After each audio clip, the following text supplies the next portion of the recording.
ఈరోజు నిన్న ఆర్బీఐ అంటే రిజర్వ్ బ్యాంక్ ఆఫ్ ఇండియా ఇచ్చినటువంటి నివేదికతో నిజాలన్నీ కూడా బయటకు వచ్చాయి, అబద్ధాలన్నీ కూడా తేలిపోయినాయి. అబద్ధాల పునాదుల మీద ఏర్పడ్డటువంటి కాంగ్రెస్ ప్రభుత్వం అవే అబద్ధాలను ప్రచారం చేస్తూ కాలం గడుపుతూ ఉంది. ఇంకా కూడా అబద్ధాలతోని బీఆర్ఎస్ పార్టీ మీద బురద జల్లేటువంటి ప్రయత్నం ఇవాళ కాంగ్రెస్ పార్టీ చేస్తూ వచ్చింది. ఒక నిజాన్ని అబద్ధంగా మార్చేందుకు కొందరు ప్రయత్నాలు చేస్తూ ఉంటారు. కానీ నిజం నిప్పు లాంటిది. నిజం నిలకడ మీద తెలుస్తుంది అంటారు. కొంత ఆలస్యంగానైనా నిజం బయటకు వస్తుంది, వాస్తవాలు ప్రజలకు అర్థమవుతాయి, నిజం అందరి కళ్ళు కూడా తెరిపిస్తుంది. నిన్నగాక మొన్న రిజర్వ్ బ్యాంక్ ఆఫ్ ఇండియా ఇచ్చిన నివేదికలో 10 ఏళ్ల తెలంగాణ అభివృద్ధిపై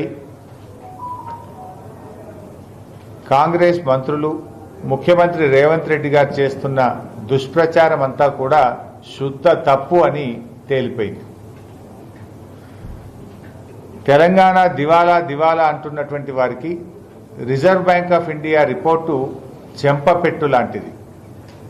ఇది ఆర్బీఐ ఇచ్చినటువంటి report. Reserve Bank of India ఇది మేం చెప్పిందో, బీఆర్ఎస్ పార్టీ చెప్పిందో, మేము అధికారంలో ఉన్నప్పుడు చెప్పిందో కాదు.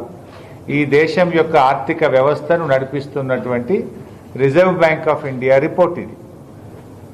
ఆర్బీఐ రిపోర్టు ఈరోజు మీ ముందు ఉంచుతున్నాం.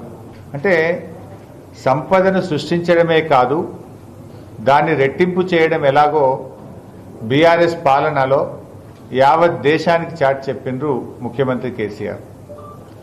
10 ఏళ్లలో ప్రతి రంగాన్ని కేసీఆర్ గారు అభివృద్ధి పథంలో పరుగులు పెట్టించారని ఆర్బీఐ విడుదల చేసినటువంటి హ్యాండ్ బుక్ ఆఫ్ స్టాటిస్టిక్స్ 2024 నివేదికలోని గణాంకాలు కళ్లకు కట్టినట్టుగా మనకు చెప్తా ఉన్నాయి.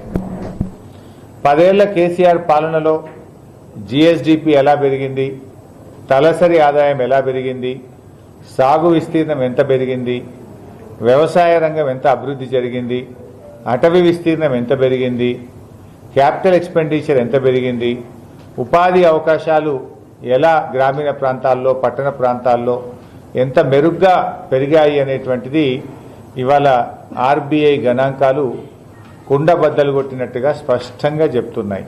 అంటే తెలంగాణ రికార్డు సృష్టించినటువంటి అభివృద్ధిని ఆర్బీఐ నివేదిక ఈ దేశానికి, ముఖ్యంగా మన రాష్ట్ర ప్రజలందరికీ కూడా తెలియజెప్పడం జరిగింది.